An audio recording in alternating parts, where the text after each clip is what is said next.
العلم نور العلم نور العلم Bismillahirrahmanirrahim. Bienvenue dans la leçon numéro 7. Dans la leçon numéro 6, nous avions parlé de la première partie des changements dans les mots flexibles. Nous allons aujourd'hui discuter de la deuxième partie. Donc nous allons voir d'autres catégories de mots flexibles. Donc, alors, dans cette catégorie-là,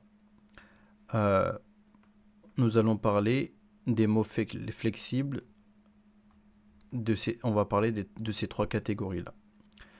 Donc, le tasniya, donc le duel, le jama mozakkar salim, donc le pluriel masculin salim, donc c'est intact, d'accord, jama mozakkar salim, et les mots spéciaux. Donc pareil que pour la partie numéro 1, donc le marfou', mansoub et majrour. La différence par rapport aux mots de la à la catégorie dans la partie numéro 1, c'est que dans la partie numéro 1, le changement se faisait, déterminaison se faisait par des harakat, d'accord? Alors que là, le changement dans ces catégories-là va se faire par des huruf, d'accord? Alors on va voir ça. Donc pour le tasniya, l'état grammatical, la terminaison de l'état grammatical, c'est rajulani. Donc là, c'est le fatha, alif et le nun kasra. Pour l'état mansoub, ça sera le fatha, ya sukun et le nun avec une kasra. Pareillement pour le majrour, l'état majrour. D'accord? Donc majrour et mansoub, c'est pareil. Contrairement au marfou' où ce sera rajulani. D'accord? Donc voilà la terminaison. Pour le jama mozakkar salim, donc la terminaison se fait par une dhamma, waw sukun et nun maftouh. Pour l'état marfou', d'accord? Muslimuna. Muslimuna. Et l'état mansoub et majrour va se faire de la même manière, c'est-à-dire muslimina, d'accord? Kasra suivi d'un ya sukun et d'un nun maftouh. Pareillement pour le majrour. Muslimina, muslimina. Donc parlons maintenant des mots spéciaux. Donc pour les mots spéciaux, alors là vous voyez l'état marfou, par exemple pour le mot abu, ça sera donc c'est un waw sukun. Abu. L'état mansoub c'est aba et l'état majrour c'est abi. D'accord? Donc on voit que pour le marfou c'est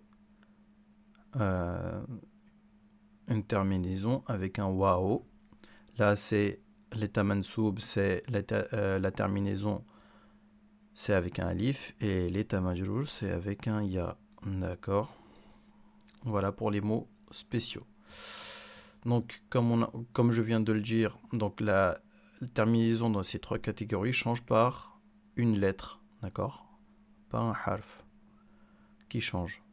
Contrairement à la partie à la catégorie des mots dans la partie 1 qui changeait par des harakat. Donc, pour le tasniya, le signe de l'état marfou' est alif nun kasra. Alif madda. Le signe des états mansoub et majrour se fait par un ya lin, c'est-à-dire le ya sukun avec un nun kasra. Le changement pour le jama mozakkar salim donc se fait par le signe de l'état marfou', c'est le waw madda, donc waw sukun avec nun maftouh. Le signe des états mansoub et majrour se fait par une ya madda. Donc ya sukun avec un nun maftou'.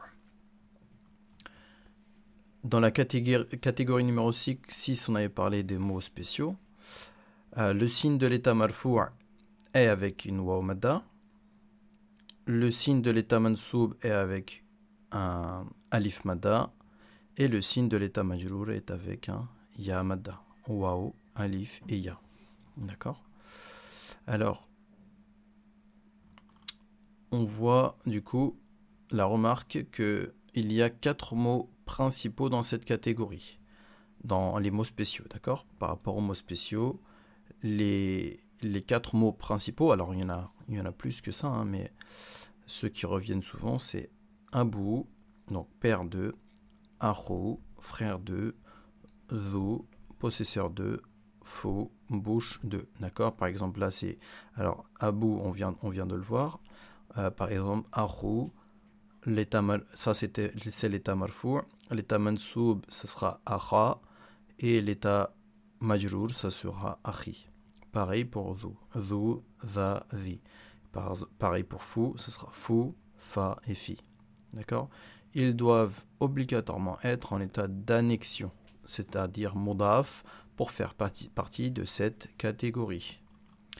Donc, là, on voit qu'il y a écrit d'autres mots plus rares qui rentrent dans cette catégorie. C'est par exemple Hamou, le beau-parent de, et Hano, mot utilisé pour désigner implicitement quelque chose qui ne convient pas de mentionner clairement. Ces 6 mots sont techniquement appelés Ismus Setta, d'accord? Al-Asma'u Setta, d'accord? Les 6 noms. Donc là, on parle bien évidemment des mots spéciaux, d'accord? Là, il y en avait 4, et puis là, on en a rajouté 2 ici. Plus précisément, donc là, le petit 2 dans cette catégorie, d'accord? Par rapport au mudaf. Donc, plus précisément, pour qu'un mot entre dans cette catégorie, le mot qui lui est lié en tant que mudaf il est, d'accord, mudaf il est. Donc, le mot qui lui est lié en mudaf il est doit être soit un ism zahir, donc soit un ism apparent, soit un zamir, donc soit un pronom, à l'exception du ya mutakallim. Ya mutakallim, c'est le pronom qui est utilisé pour dire moi ou à moi, qui exige une kasra avant elle. Donc voilà pour la leçon numéro 7 par rapport au changement dans les mots flexibles. On se retrouve pour la prochaine vidéo, Inch'Allah Azza wa Jal. أقول قولي هذا واستغفر الله لي ولكم ولسائر المسلمين.